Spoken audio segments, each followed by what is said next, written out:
Dear viewers, welcome back to By Every Word. Today is day 28 of our 30 Days with Jesus Bible reading plan. Our theme for today is Jesus' crucifixion and death, and our scripture takes us to the solemn events found in John chapter 19 verses 17 through 42 from the New Living Translation. Carrying the cross by himself, he went to the place called Place of the Skull, in Hebrew, Golgotha. There they nailed him to the cross.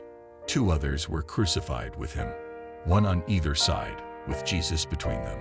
And Pilate posted a sign on the cross that read, "Jesus of Nazareth, the King of the Jews." The place where Jesus was crucified was near the city, and the sign was written in Hebrew, Latin, and Greek, so that many people could read it.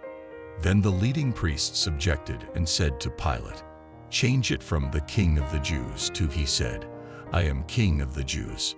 Pilate replied, "No, what I have written, I have written."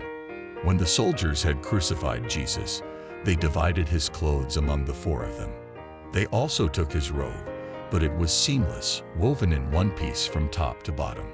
So they said, "Rather than tearing it apart, let's throw dice for it." This fulfilled the scripture that says, "They divided my garments among themselves and threw dice for my clothing." So that is what they did. Standing near the cross were Jesus' mother and his mother's sister, Mary, the wife of Clopas, and Mary Magdalene.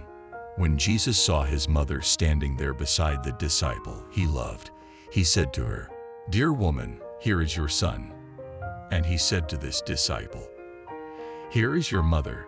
And from then on this disciple took her into his home. Jesus knew that his mission was now finished, and to fulfill scripture he said, "I am thirsty." A jar of sour wine was sitting there, so they soaked a sponge in it, put it on a hyssop branch, and held it up to his lips. When Jesus had tasted it, he said, "It is finished." Then he bowed his head and gave up his spirit. It was the day of preparation, and the Jewish leaders didn't want the bodies hanging there the next day, which was the Sabbath, and a very special Sabbath, because it was Passover week. So they asked Pilate to hasten their deaths by ordering that their legs be broken. Then their bodies could be taken down. So the soldiers came and broke the legs of the two men crucified with Jesus. But when they came to Jesus, they saw that he was already dead, so they didn't break his legs. One of the soldiers, however, pierced his side with a spear, and immediately blood and water flowed out.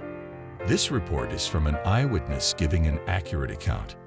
He speaks the truth so that you also may continue to believe. These things happened in fulfillment of the scriptures that say, "Not one of his bones will be broken," and "They will look on the one they pierced." Afterward, Joseph of Arimathea, who had been a secret disciple of Jesus, because he feared the Jewish leaders, asked Pilate for permission to take down Jesus' body.